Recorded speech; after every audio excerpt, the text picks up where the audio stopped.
Shalom,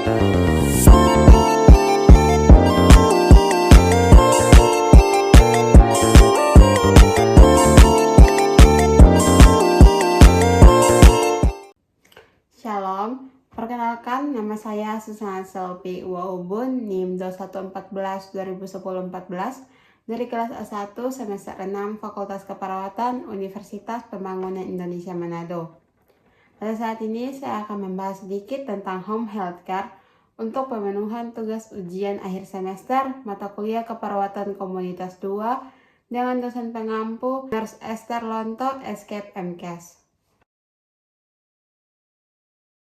Home healthcare adalah sistem di mana pelayanan kesehatan dan pelayanan sosial diberikan di rumah kepada orang-orang yang cacat atau orang-orang yang harus tinggal di rumah karena kondisi kesehatannya.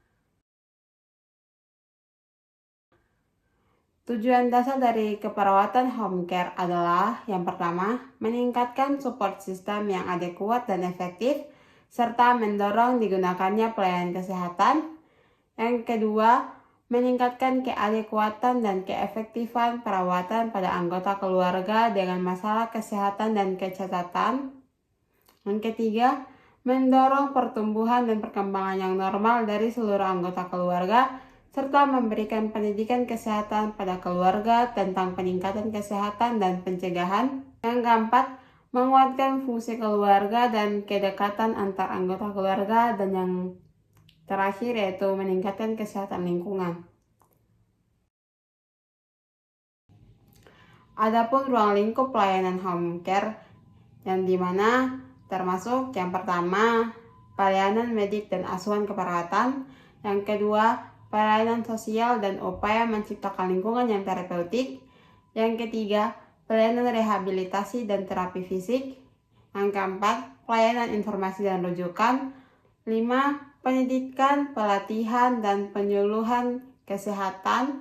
Yang keenam, hygiene dan sanitasi perorangan serta lingkungan. Dan yang ketujuh yang terakhir yaitu pelayanan perbaikan untuk kegiatan sosial.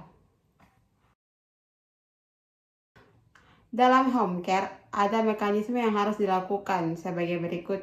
Yang pertama, pasien atau klien pasca rawat inap atau rawat jalan harus diperiksa terlebih dahulu oleh dokter untuk menentukan apakah secara medis layak untuk dirawat di rumah atau tidak. Yang kedua, selanjutnya apabila telah menetapkan bahwa pasien layak dirawat di rumah, maka dilakukan pengkajian oleh koordinator kasus yang merupakan staf dari pengelola atau agensi perawatan kesehatan di rumah.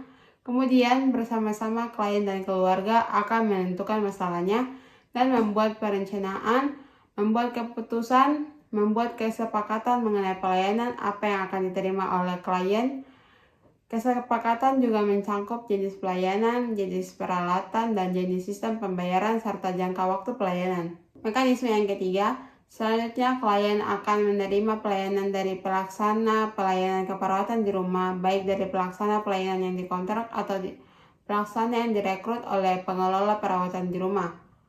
Pelayanan dikoordinir dan dikendalikan oleh koordinator kasus. Setiap kegiatan yang dilaksanakan oleh tenaga pelaksana pelayanan harus diketahui oleh koordinator kasus. Dan yang terakhir, secara periodik koordinator kasus akan melakukan monitoring dan evaluasi terhadap pelayanan yang diberikan apakah sudah sesuai dengan kesepakatan. Peran dan fungsi perawat home care.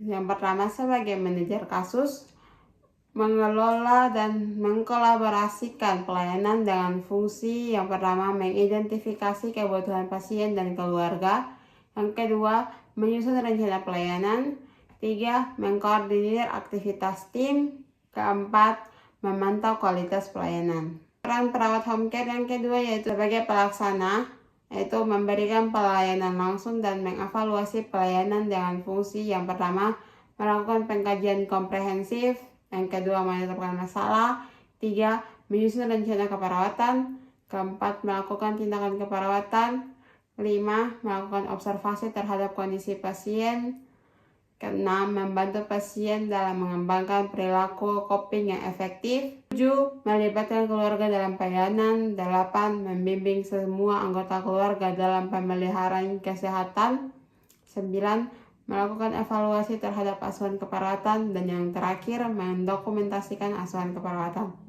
Sekian apa yang dapat saya bahas mengenai home health care. Terima kasih.